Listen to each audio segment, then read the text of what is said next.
पहले पृथ्वी की उत्पत्ति और विकास यानी किस प्रकार से इसकी उत्पत्ति हुई, कैसे इसका विकास हुआ है। तो पृथ्वी सौर परिवार का एक सदस्य है और ज्वारीय संकल्पना के अनुसार जब एक विशाल तारा सूर्य के पास से होकर गुजरा तो सूर्य में एक उभार उत्पन्न हुआ और यह उभार सूर्य से अलग होकर ग्रहों में बट गया और इन्हीं ग्रहों में से एक है हमारी पृथ्वी। और पृथ्वी का जो जन्म है लगभग 4.5 अरब वर्ष पूर्व हुआ। सबसे पहले जब पृथ्वी जब अलग हुई तो उस समय बहुत गर्म थी, लेकिन अलग होने के बाद ये धीरे धीरे ठंडी हुई और ठंडी होने के बाद इसमें वायुमंडल का निर्माण हुआ। उसके बाद मंगल ग्रह जैसा कोई पिंड पृथ्वी से टकराया और उसके टकराने से चंद्रमा की उत्पत्ति हुई। यह पृथ्वी का एक प्राकृतिक उपग्रह है। पृथ्वी को अपनी धुरी पर झुके रहने में और घूमने में मदद करता है।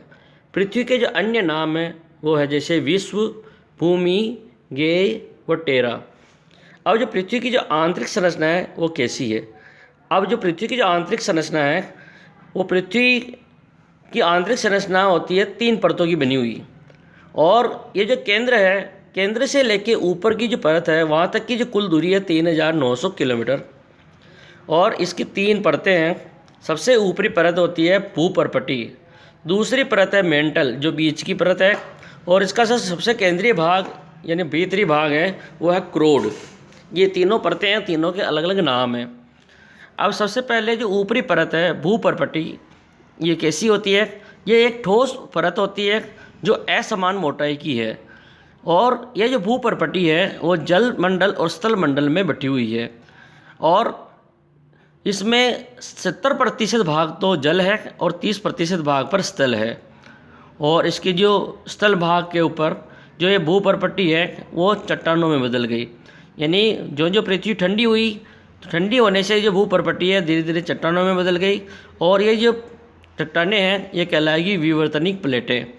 और इस समय पृथ्वी पर 29 विवर्तनिक प्लेटें हैं और अपने जितने भी महाद्वीप हैं वो सारे महाद्वीप इन विवर्तनिक प्लेटों के ऊपर स्थित है।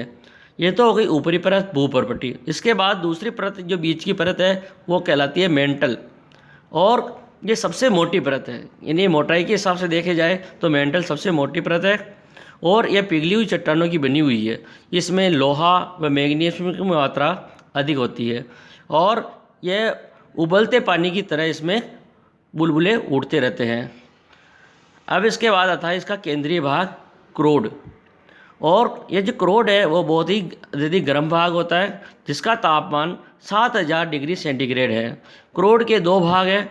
अंदर का जो क्रोड है वो ठोस और शुद्ध लोहे का बना हुआ होता है और कुछ मात्रा में इसमें सोना और प्लेटिनम भी पाया जाता है, जबकि जो बाहरी क्रोड है वो तरल और लोहे व निकल का बना होता है। यह पृथ्वी का सबसे सघन भाग है। जो क्रोड है वो क्या है, पृथ्वी का सबसे सघन भाग है और तेज गति से चक्कर लगाता रहता है।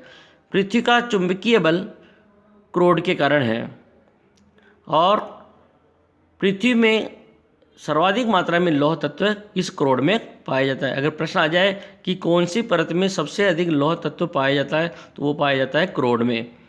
अब इसके बाद आता है पृथ्वी की विवर्तनिक शक्तियाँ।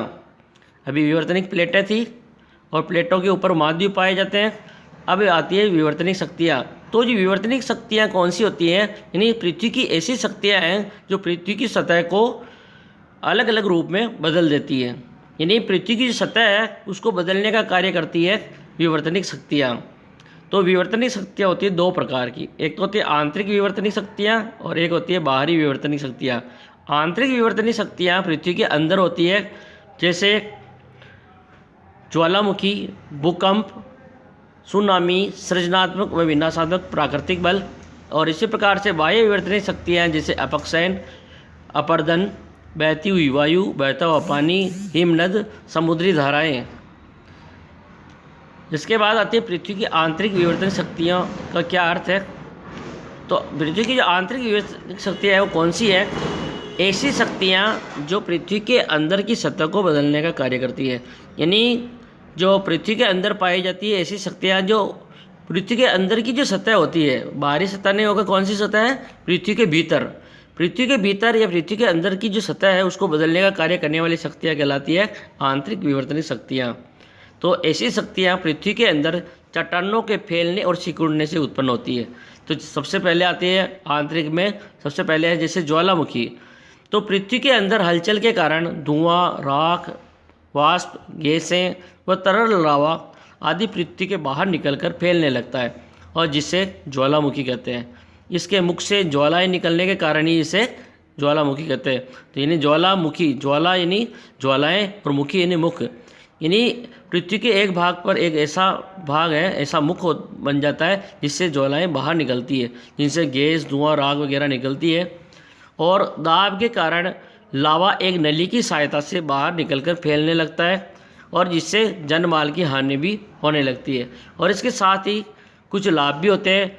लावा से बनी मिट्टी उपजाऊ होती है। अब इसके साथ साथ लावा के साथ साथ क्या निकलता है, गंधक, बोरिक अम्ल आदि कीमती धातुएं भी बाहर आ जाती है। ये तो हो गई ज्वालामुखी। अब इसके बाद आता है भूकंप। पृथ्वी की सतह पर कंपन होना ही भूकंप कहलाता है, यानी पृथ्वी की सतह कंपायमान होती है और वो कहलाएगा भूकंप। यह भूगर्भ में विवर्तनिक प्लेटों में हलचल के कारण उत्पन्न होती है। जहाँ से कंपन प्रारंभ होता है उसे कंप केंद्र या एपिसेंटर कहते हैं, यानी भूकंप जिस भाग से शुरू हो रहा है और उस प्रारंभिक स्थल को कहेंगे कंप केंद्र या एपिसेंटर। परीक्षा में आता है एपिसेंटर या कंप केंद्र क्या है। कंप केंद्र की तरंगें सतह पर पहुंचकर सतह को ऊपर नीचे या आगे पीछे करती है। भूकंप की तीव्रता सभी जगह अलग अलग होती है और इस तीव्रता को मापने के लिए भूकंपमापी या सिस्मोग्राफ का उपयोग किया जाता है। और भूकंप की तीव्रता को मापने के लिए जो पैमाना है वो है रिएक्टर पैमाना। अब अलग अलग पैमाने के हिसाब से अलग अलग प्रकार के भूकंप है। जैसे 4 इकाई तक का जो भूकंप है वो हल्का भूकंप होगा। 6 इकाई तक का जो भूकंप है वो होगा विनाशकारी भूकंप, यानी 6 से ऊपर का क्या कौन सा होगा, विनाशकारी। और 7 से ऊपर का सर्वनाशी भूकंप होता है और 5.5 वाला प्रबल भूकंप होता है। यानी 4 वाला हल्का, 5.5 वाला प्रबल और 6 से ऊपर वाला विनाशकारी और 7 से ऊपर वाला सर्वनाशी भूकंप होता है। समुद्र के पानी के नीचे भूकंप को सागरीय भूकंप कहते हैं, यानी समुद्र के पानी में भी भूकंप आता है तो वो भूकंप कहलाएगा सागरीय भूकंप। भारत को भूकंप जोखिम के आधार पर 5 भागों में बांटा गया है, जिसमें जम्मू कश्मीर, हिमाचल, उत्तराखंड सर्वाधिक जोखिम वाले भाग है। इसके बाद पढ़ेंगे हम सुनामी। अब ये सुनामी क्या है। आंतरिक विवर्तनिक शक्तियों के कारण समुद्र में उच्च ऊर्जा वाली लहरें उठती है, जिसे सुनामी कहते हैं। यानी आंतरिक विवर्तनिक शक्तियाँ हैं, उनके कारण समुद्र में भी उच्च ऊर्जा वाली लहरें पैदा होगी और वो लहरें क्या कहलाएगी, सुनामी। सुनामी एक जापानी शब्द है और जिसका अर्थ है भूकंपीय सागरीय लहर। प्रश्न आ जाता है कि सुनामी क्या है, तो सुनामी क्या है, एक जापानी शब्द है और उसका अर्थ होता है भूकंपीय सागरीय लहर। और सुनामी क्या चीज़ है, परिभाषा क्या है इसकी, कि आंतरिक विवर्तनिक शक्तियों के कारण समुद्र में उच्च ऊर्जा वाली लहरें उत्पन्न होती है, जिसे सुनामी कहते हैं।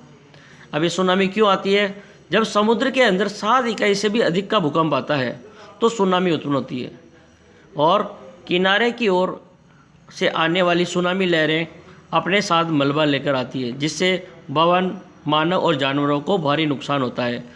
हड़प्पा संस्कृति का जो सबसे बड़ा बंदरगाह है वह गुजरात का धोलावीरा।